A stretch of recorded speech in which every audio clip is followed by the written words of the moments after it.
Lola Zidi, fille d'Yves Régnier et petite-fille de Claude Zidi, mêle fiction et réalité dans son tout premier roman, Princesse autonome, qui paraît ce mercredi 8 février 2023 aux éditions Fayard.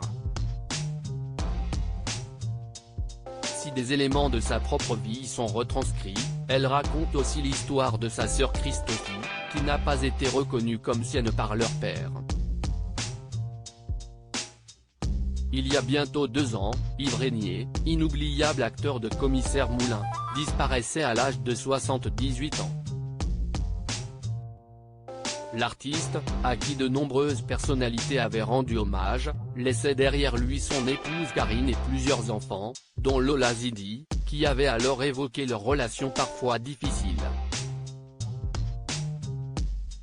Ce mercredi 8 février, celle qui avait dévoilé leur dernier échange sort son tout premier roman, Princesse autonome, aux éditions Fayard. S'il fait parfois écho à son propre vécu, il met surtout en lumière celui d'une de ses sœurs, inconnue du grand public et à qui est en partie dédié ce livre, Christophie, fille illégitime d'Yves Régnier qui n'avait reconnu que 4 de ses enfants.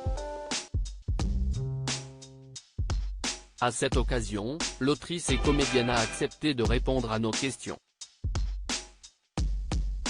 J'étais dans l'autodestruction, je ne me sentais pas légitime. Télé Loisirs, comment vous êtes-vous lancé dans l'écriture de ce livre? Lola Zidi, ça faisait 1 an et demi que j'avais dans la tête la première phrase, puis le titre est venu.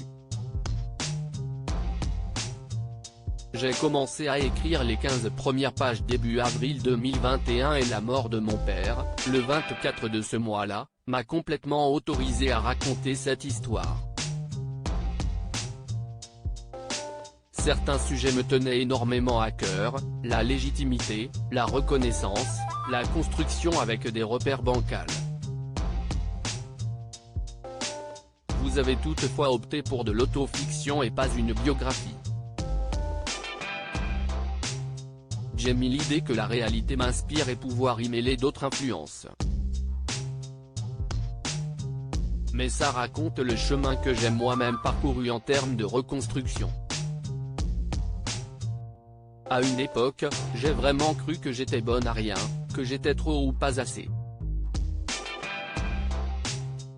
J'ai vraiment cru que j'étais une ratée, j'étais dans l'autodestruction. Je ne me sentais pas légitime, mon père m'avait reconnu mais il m'avait quand même beaucoup répété qu'il ne m'avait pas voulu. Il ne m'a pas éduqué, ne s'est pas occupé de moi.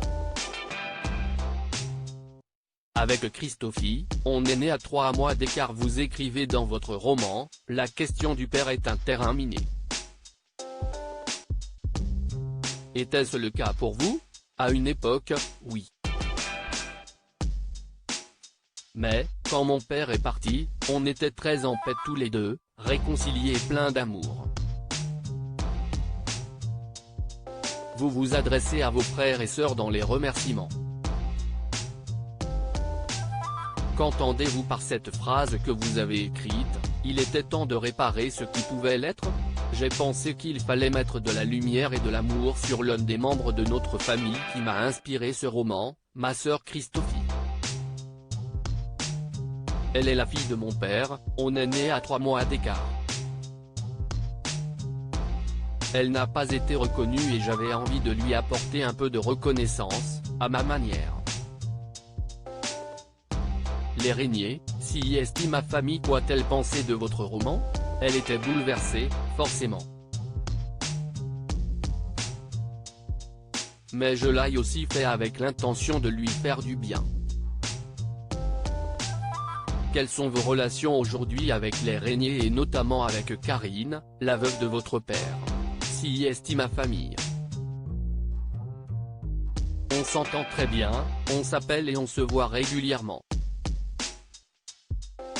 Karine est quelqu'un que j'aime énormément et que j'ai appris à découvrir à la mort de mon père. J'ai beaucoup de respect et de tendresse pour elle. Nous n'étions pas du tout en conflit dans la famille mais sa disparition nous a soudés.